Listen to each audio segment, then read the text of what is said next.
जय हिंद दोस्तों। स्वागत है आपका डिफेंस नेटवर्क चैनल में। तो दोस्तों, आज की वीडियो स्टार्ट करने से पहले मैं आप सभी के साथ एक चीज़ शेयर करना चाहता हूँ। मैं ट्रिब्यूट देना चाहता हूँ उन शहीद भाइयों को जो अभी हाल ही में गलवान घाटी में शहीद हुए हैं। दोस्तों, हम अपने प्यारे फौजी भाइयों की कुर्बानी को कभी नहीं भुला सकते। हमें ये हमेशा याद रखना चाहिए कि जो अब आज हम अपने घर में सुख से चैन आराम से सुकून से बैठे हैं और सांस इवन की सांस ले रहे हैं, वो भी अपने फौजी भाइयों की बदौलत, क्योंकि वो बॉर्डर पे जाके हमारे लिए लड़ रहे हैं। तो दोस्तों, आज की वीडियो स्टार्ट करता हूँ। दोस्तों, वीडियो स्टार्ट करने से पहले मैं आप सभी के सामने रिक्वेस्ट करना चाहूँगा कि प्लीज़ मेरे चैनल को सब्सक्राइब कीजिए। अगर मेरी वीडियो पसंद आती है, मेरा काम पसंद आता है, तो उसे सब्सक्राइब कीजिए, लाइक कीजिए, शेयर कीजिए दोस्तों। तो चलिए शुरू करते हैं आज का वीडियो।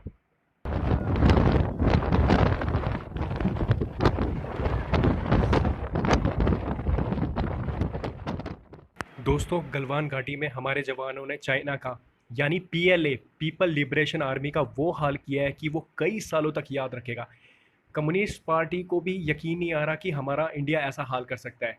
दोस्तों, हमें प्राउड करना चाहिए और इधर उधर की बातों पे ध्यान नहीं देना चाहिए। हमें अपनी आर्मी पे भरोसा करना चाहिए, गर्व करना चाहिए, प्राउड करना चाहिए। हमें पॉलिटिक्स अपनी जगह है, लेकिन आर्मी अपनी जगह है। आर्मी जो करती है वो करती है, वो अपना डिसीजन लेती है, वो किसी के अंडर नहीं काम करती। उसको बस एक पॉलिटिकल डिसीजन चाहिए होता है। अदरवाइज पॉलिटिशियन तो पॉलिटिक्स तो करेंगे करेंगे, लेकिन हमें अपनी आर्मी पे पूरा भरोसा रखना चाहिए। और जो टक्कर अभी चाइना को दी है, चाइना अपनी 7 पुश्तों तक याद नहीं रखेगा दोस्तों। हमें गर्व करना चाहिए कि हम भारत जैसे महान देश में पैदा हुए हैं।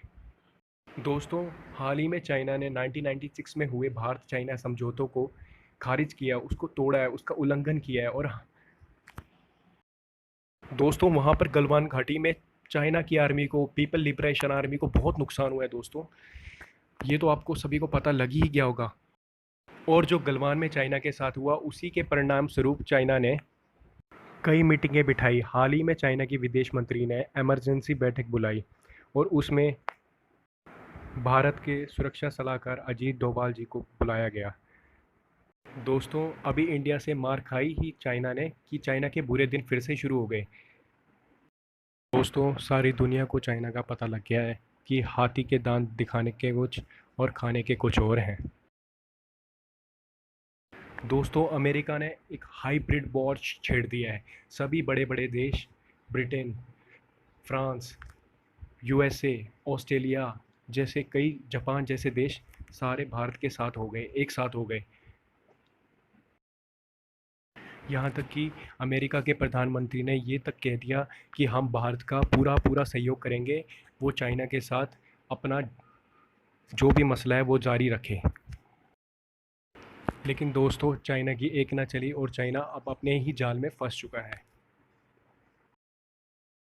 माननीय प्रधानमंत्री मोदी जी की विल पावर और उनके गुड पॉलिटिकल डिसीजन की वजह से आज चाइना चौतरफा घिरा हुआ है। आज बड़े बड़े सारे देश चाइना के खिलाफ हैं।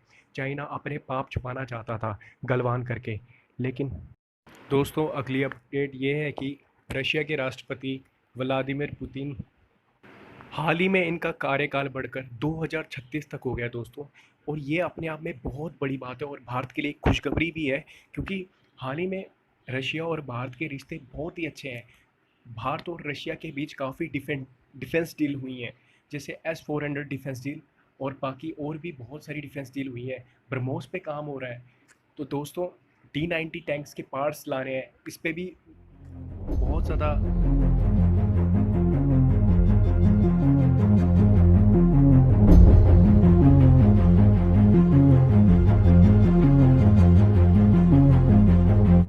वैसे आपको बताना चाहूँगा कि चाइना के पास already S-400 missile defence system है। दोस्तों, जल्द ही भारत को S-400 मिसाइल डिफेंस सिस्टम जल्द ही मिल जाएगा और भारत अपने आप में एक अभेद किला हो जाएगा जिसे कोई भेद नहीं सकता। दोस्तों दोस्तों गलवान के पहाड़ों पे हमारे मिराज 2000, सुकोई 30 MKI और चिनूक जैसे हेलीकॉप्टर और अपाचे जैसे एडवांस हेलीकॉप्टर गश्त लगा रहे हैं। तो दोस्तों, चीनी कंपनियों को एक और बड़ा झटका, सरकारी खरीद में बताना होगा किस देश का प्रोडक्ट है। तो दोस्तों, मोदी जी ने चाइना को, जिंग जी को चारों तरफ से घेर लिया है।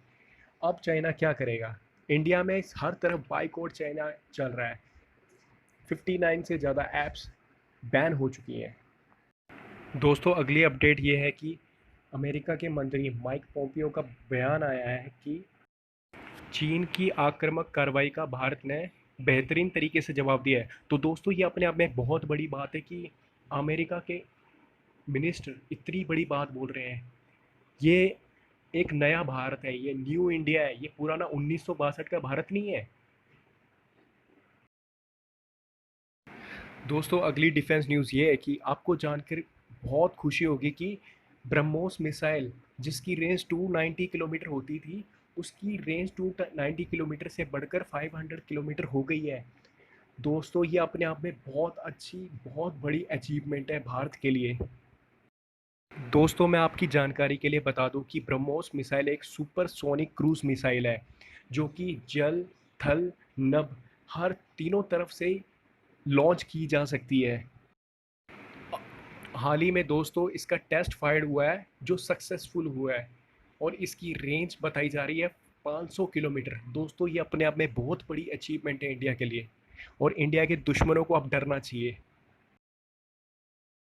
और दोस्तों ये सब कैसे पॉसिबल हुआ, इंडिया को कैसे परमिशन मिल गई अपनी ब्रह्मोस मिसाइल की रेंज बढ़ाने के लिए? क्योंकि रेंज तो बढ़ा सकता है बंदा, लेकिन उसके लिए भी एक परमिशन होती है जो हमें रशिया से लेनी पड़ती थी। रशिया ने हमें एक 290 किलोमीटर तक की रेंज की लिमिट दी हुई थी क्योंकि हमने ये मिसाइल रशिया के साथ मिलकर बनाई है।